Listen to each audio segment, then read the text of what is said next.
നായകനായും പ്രതിനായകനായും വില്ലനായുമൊക്കെ സീരിയലുകളിൽ നിറഞ്ഞുനിന്ന മലയാളികളുടെ പ്രിയപ്പെട്ട നായകനാണ് കിഷോർ പീതാംബരൻ. തിരുവനന്തപുരം പാലോട് സ്വദേശിയായ കിഷോർ ഇപ്പോൾ ഭാര്യ സരിതയ്ക്കും രണ്ടു മക്കൾക്കുമൊപ്പം ഉള്ളതുകൊണ്ട് ജീവിക്കുന്ന ഒരു പച്ചയായ മനുഷ്യനാണ്.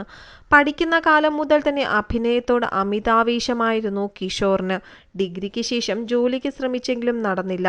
അതിനുശേഷം പ്രൊഫഷണൽ നാടകത്തിൽ സജീവമായി. നാടകത്തിൽ അഭിനയിച്ചുകൊണ്ടിരിക്കവെയാണ് പിന്നീട് സീരിയലുകളിലും സിനിമകളിലും നടൻ സജീവമാകുന്നത്. സീരിയലിൽ പ്രേക്ഷകർ ഏറ്റെടുത്തതോടെ അതുതന്നെ ജീവിതമാർഗമായി താരം സ്വീകരിക്കുകയായിരുന്നു. അങ്ങാടിപ്പാട്ട് എന്ന പരമ്പരയിലെ താരത്തിന്റെ വേഷം ഏറെ ശ്രദ്ധ നേടിയിരുന്നു. ഇതിനുശേഷം 300ഓളം സീരിയലുകളിലും ചില സിനിമകളിലും താരം അഭിനയിച്ചിട്ടുണ്ട്. കാഞ്ചീപുരത്തെ കല്യാണം എന്ന സിനിമയിൽ പ്രധാന വില്ലൻ വേഷത്തിലായിരുന്നു കിഷോർ എത്തിയത്. 37 ദിവസം സീരിയലിൽ നിന്നും മാറി നിന്ന ശേഷമാണ് കിഷോർ സിനിമയ്ക്ക് വേണ്ടി സമയം കണ്ടെത്തിയത്. കിഷോർ ഇനി സീരിയലിലേക്കില്ല, സിനിമ മാത്രമേ ചെയ്യുന്നുള്ളൂ എന്ന വാർത്തകൾ അന്നു തന്നെ പ്രചരിച്ചിരുന്നു.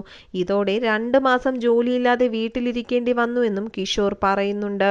മുൻപ് കിഷോർ പങ്കുവച്ച ചില വാക്കുകളാണ് ഇപ്പോൾ ശ്രദ്ധ നേടുന്നത്. തനിക്ക് ഡ്രൈവിംഗ് അറിയാമെന്നും ഏത് വണ്ടിയും ഓടിക്കുമെന്നും കിഷോർ പറയുന്നുണ്ട്.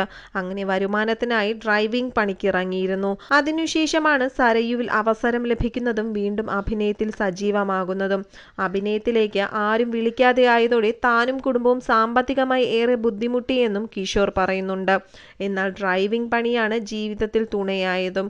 റിസ്ക് എടുക്കാൻ തയ്യാറല്ലെങ്കിലും നല്ല കഥാപാത്രമാണെങ്കിൽ ഇനിയും സിനിമയുടെ ഭാഗമാകണമെന്നുണ്ടെന്നും കിഷോർ പറയുന്നു.